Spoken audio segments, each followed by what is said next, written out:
Okay, guys, this is about that time where we share a little wish list that we would like to see in WWE 2K17.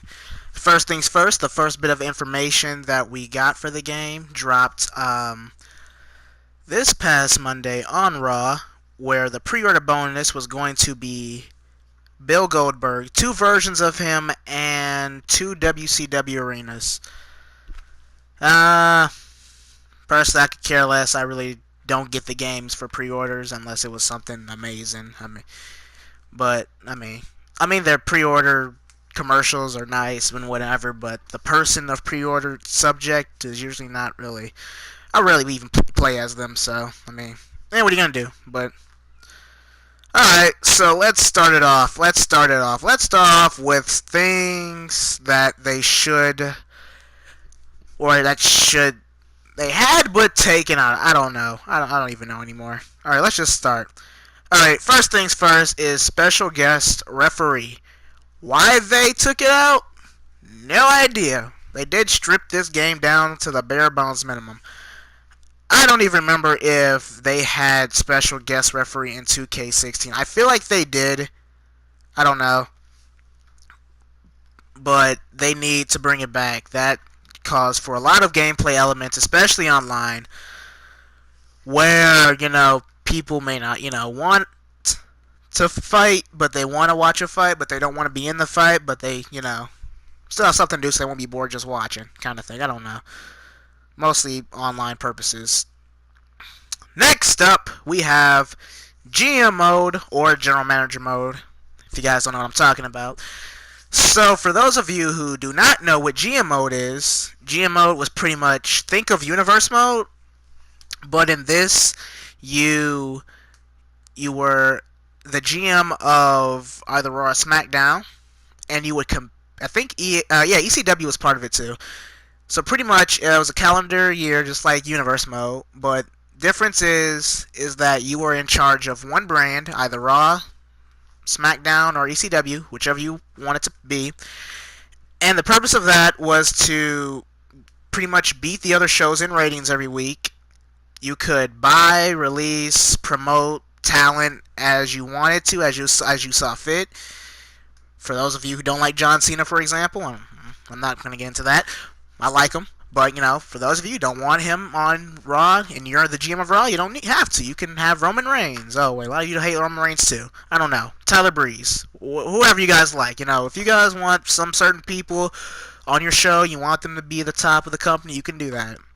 You have the option to simulate the matches, of course, just like in Universe, and you could play through the matches. I personally would probably start playing through the matches if they brought it back.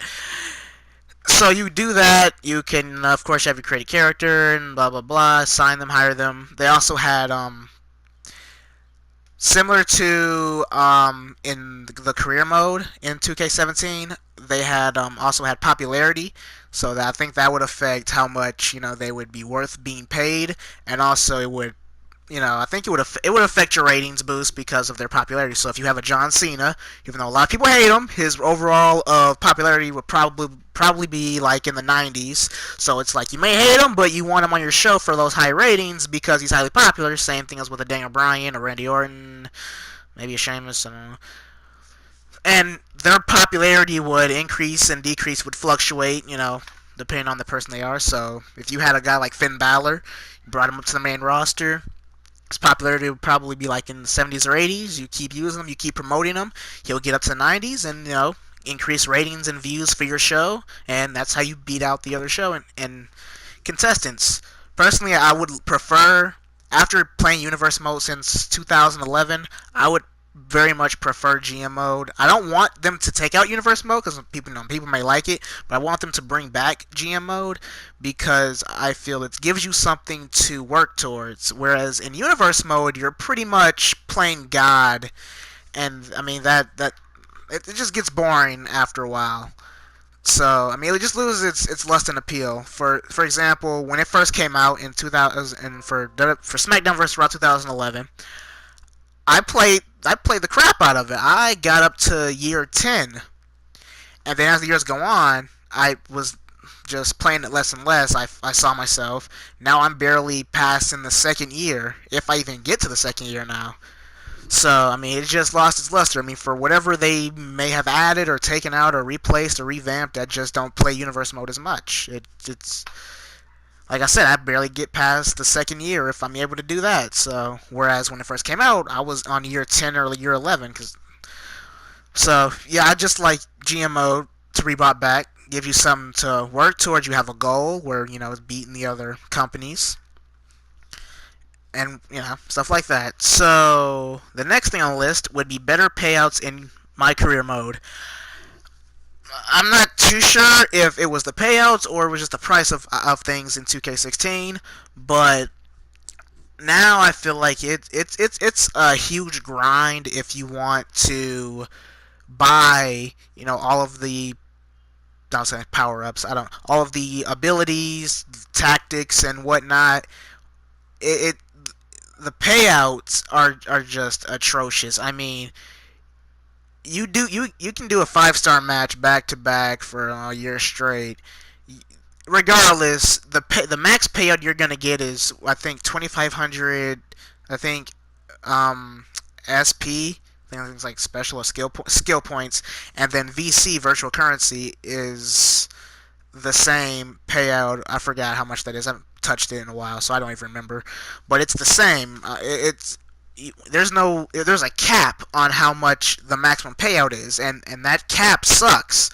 Like I said, you have to really grind in order to get enough. And I calculate all this for whatever I had left to buy. I've calculated, and I'd have to play. This is a while back. I don't have the total number anymore, but you'd have to play. Well, at least me. I'd have to play a few hundred more matches, or around 100 and 1 to 200. I'll say 1 to 200 range, but it is in the 100 side. But I probably from 1 to 200 range, I'd have to play 100 to 200 matches in my career, get 5 stars, make sure I get 5 stars, and then I'll be able to buy everything. I mean, that doesn't even include the points you get from the authority because they tell you to do objectives and whatnot.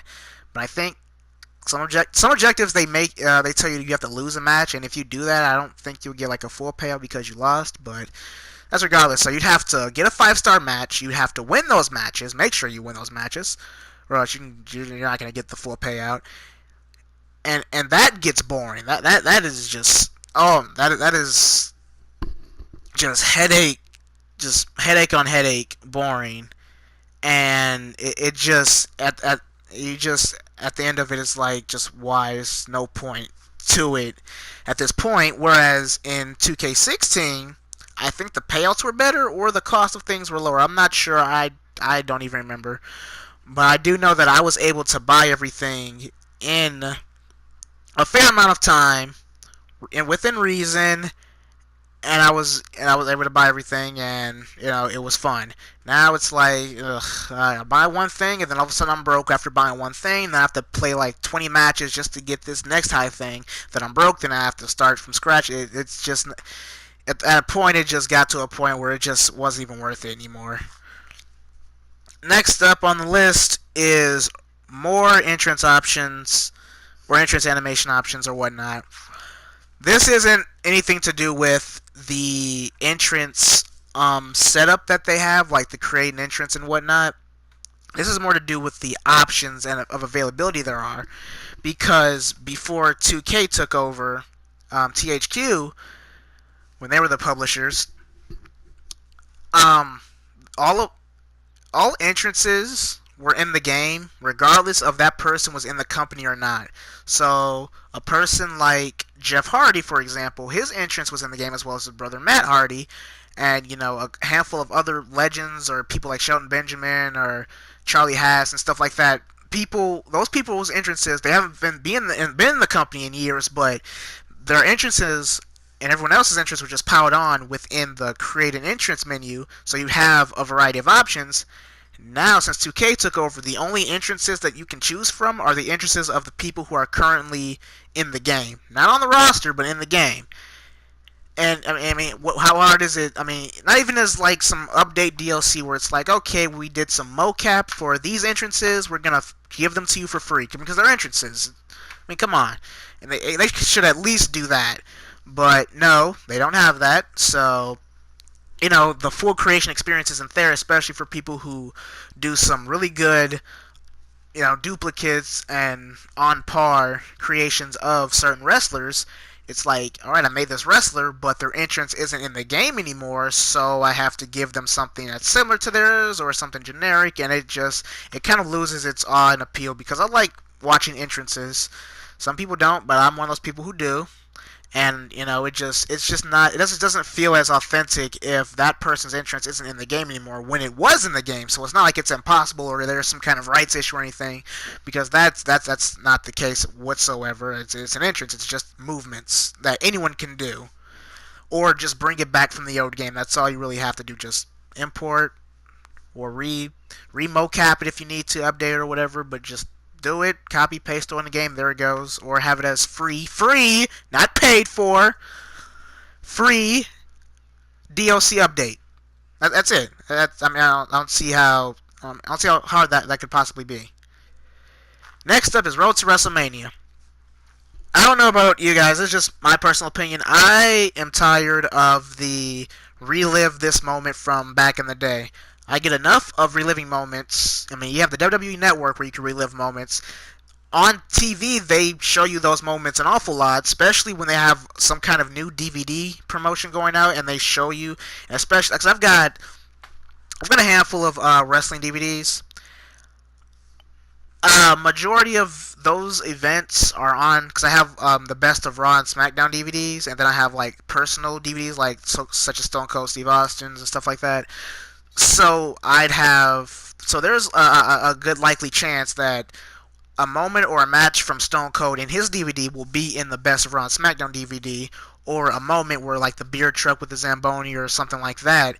And it's like, now I have to live it on the game, which, I mean, it's a nice concept or whatever, but for someone like me who's seen it so much, it just loses its allure and appeal when I've already seen it multiple times. Because I'm not interacting with it doesn't mean that I'm going to have, a full experience, because I am interacting with it now. It's the same thing. But I have to be the one to initiate the action for it to, happen. But I like Road to WrestleMania because, I mean, there were only three. It was only a 3-month long per person. There were random superstars. They started them from the Royal Rumble to Elimination Chamber to WrestleMania. Those 3 pay-per-views, and they had some great, authentic, creative storylines that And hey, no, don't attack me with this. Most of those storylines were better than the storylines that we get on the in real life on TV. That's just my opinion. Some storylines are alright, but most of them are just Road to WrestleMania, a lot of those storylines were on par with, if not exceedingly better than what we get in real life with the actual product. But I like that. And then they incorporate the ability to, roam backstage in between matches and whatnot, which was fun to do. Gives you a reason to explore and talk to other superstars, and you get to unlock items. So that was fun. They should really bring that one back. They don't need to take out the relive your moments events and whatnot, but Road to WrestleMania should make a triumphant return, because it was very popular and I really loved it. There was no reason to take it out. It was something good, and it was something fresh, and something that you probably would never even see on actual TV. Next things up is multi-person feuds in Universe Mode. What this means is, in Universe Mode, rivalries are in 2 categories: 1v1 or 2v2. There is no fatal 4-way, triple threat, 2-on-1, or anything like that. Or to have 2 people do something, and then this guy will be like a special referee in a handful of the matches, and especially the pay-per-view match. Something like that. I don't know. But it's only stuck with 1v1 and 2v2. That gets boring. I don't want to have 1v1 matches for my world title or for my mid-card titles all the time. I want to have some triple threats. I want to have some fatal 4-ways. I want to have some 6-man matches in the Hell in a Cell. I mean, yeah, you can make it at the pay-per-view, but why should I? Well, I want a rivalry leading up to it, so I can play as a handful of different people who are, trying to be contenders for that title, who end up fighting each other all at once, 6 people at the pay-per-view to determine, a definitive champion. I shouldn't have to, make the match when I get there, especially because of how the universe mode is set up. When you make a match or edit a match on the card, it either negates other things on the card or it switches them around, or I don't know why it's like that, but it is. Especially with Money in the Bank, it's like you have random people. There's no rivalry for the Money in the Bank leading up to it. It's like there's rivalries for the Royal Rumble winner when it comes WrestleMania time. It asks you, it gives you a prompt. It says, "All right, it's WrestleMania month. Do you want to make a feud between the Rumble winner and the champion?" And there's also one for the Undertaker. It's like, "All right, it's WrestleMania. Want to give the Undertaker an opponent?"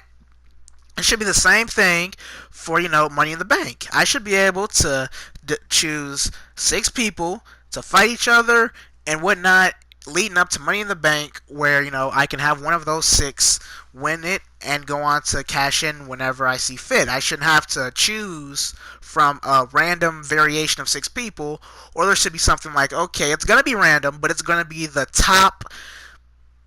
It's gonna be 6 random people from the top 12 contention list. 6 of those 12 people, as long as they're not in a rivalry in that month, they will be chosen at random and they will be on the card. So then at least it's like, okay, these 12 people on the list will have a chance, whatever percentage of a chance, like a 3% chance of making it. So I'll make sure that I have at least these amount of people on it, so I can at least be sure that some of them will get it. That way it's like, okay, I wanted Dean Ambrose, Sheamus, Roman Reigns, John Cena, Finn Balor, and Tyler Breeze. If only at least 2 of them make it, I'm good, because I can pick from one of those 2. And I can move my universe on from there. Simple as that. Next thing up is the number of rivalries. The rivalry cap is 3 rivalries per show, which makes no sense because you can choose however many the number of matches per show. I think the minimum is 5, max is 6 or 7. If I have a minimum of 5 matches on the card, I should be able to have 5 rivalries, or and I should be able to change the number of matches on the pay-per-view. So if I have 4 rivalries on Raw, 3 on SmackDown, that's 7. Okay, that fills up the random 7. Well, it's 6, but it's 7 matches, so they throw out like a random match. I don't really know. But if I want 4 on one show, 4 on another, I should be able to have 8 matches, 8 rivalries, and 8 matches on that pay-per-view card. I shouldn't have to just be limited and restricted to just 3 for each. Because it stunts the creativity that I have. It's like, yeah, okay, all of the champions have a feud, and I got a couple side people who are going to be number 1 contenders will have a feud. But after that, it's like, well, I want these other people to be on the pay-per-view. Well, no, because yeah, you used up all 6. So yeah, screw you. You're gonna have to wait till next month or whenever there's a free available slot. Well then, well, I guess this person's not gonna defend their title, or if they do, I'll have just like a made-up rivalry in my head, to where I'll have some random guy going like a little winning streak, and then I'll have him fight him, and the guy will defend his title on a Raw or SmackDown, and that'll be his title defense for this month. Whereas instead of having it legitimately on a rivalry slot on a pay-per-view, we should be able to choose the number of rivalries we want to have. A minimum of 6, maximum of 8 or 9. I don't know, but it's possible, and you should be able to do it. That's all I have to say for that one. Next up on the list is Fighting on the Table. Rather minor, but it was something fun. Before, of course, we could, on the announce table, we could get on it, we could throw our opponent onto the announce table, and then we can get on the announce table ourselves and attack each other and slam each other and whatnot. The only way to break it is to have a finisher. Now it's an OMG moment where to break it, and that's fine and cool. I have no problem with it being an OMG, because putting someone through an announce table is an OMG. But we should still be able to fight on the table if we see fit and we want to. I should be able to take a kendo stick, bring it up to on the table and still hit them with it, and then if I have a finisher, I can OMG them and I can put them through the table. Simple as that. Next up is leaning a ladder on a standing ladder or wedging it in between the turnbuckle ropes. So, if you don't get what I'm saying, okay, you have a ladder. It's a person positioned the ladder, and they're climbing up it to grab the briefcase. A person could take a folded ladder, lean it onto the other side of the ladder, onto one of the steps, and then they can run up that ladder and jump on the person and interrupt them grabbing the briefcase, and I think it even knocks them down. Why they took it out? No idea. Should they bring it back? Yes. As well as wedging the ladder in between the turnbuckle ropes. All you really can do is lean it on the corner, but in previous games you could take it and wedge it like you would wedge the steps in between the corners, but instead of having it flat, you would lay the ladder horizontally, so you could throw people into it, and then you could slam them onto the ladder as like other various weapon environmental moves. With that being said, there's also a case of having the ladder, and I call it the helicopter spin, where pretty much you put your head in the middle of the ladder, one of the step holes, and your character just spins around in a circle, it makes a little helicopter spin, and just hits everybody who gets in the way. It happens in real life. I think it happened at WrestleMania during the Money in the Bank match, and it happened. It was in the game, and again taken out. Why? No idea. And then finally, you have what I think was one of the worst things they've taken out, and that was entrances when you're playing online. One of the biggest things about playing online with your friends, especially when you're using a created character, is to show off your character before the match, so people can have like a good articulate look at your character. Because once that bell starts, it's like, oh, I'm glancing at him, he's looking weird. Right before the ref hits signals for that bell, it's like, oh, okay, dude looks nice. But at the same time, it's like I want to have an overall glimpse. I want close-up shots and everything, because there's details within that wrestler that an entrance will capture, but the match won't, because you're far back. When you have like a full ranged view of every wrestler from a far back angle perspective to capture all the wrestlers, the arena, the ring, and everything. So it's like there may be a detail on this side or that side or under here or around here that my entrance would show off, but we don't have entrances anymore, so that's completely taken out. That perspective is taken out. It's taken away. So you can't fully share with your friends what you've created, because the option for it isn't there. And there's not even, they don't even have winning animations, which I don't think they've ever had winning animations, but there's nothing before or after the match that will show off your wrestler. So it's kind of like somewhat pointless to play online with created superstars. Big change, like if you see a dude with green hair wearing, I don't know, a dress and some combat shoes, of course that's funny. But to see it up close and personal, see how his character and his mannerisms are during an entrance, that's what makes the experience better, and it makes it more engaging and funny and entertaining. So I feel they should really bring this one back. There's no reason for it to have been taken on in the first place.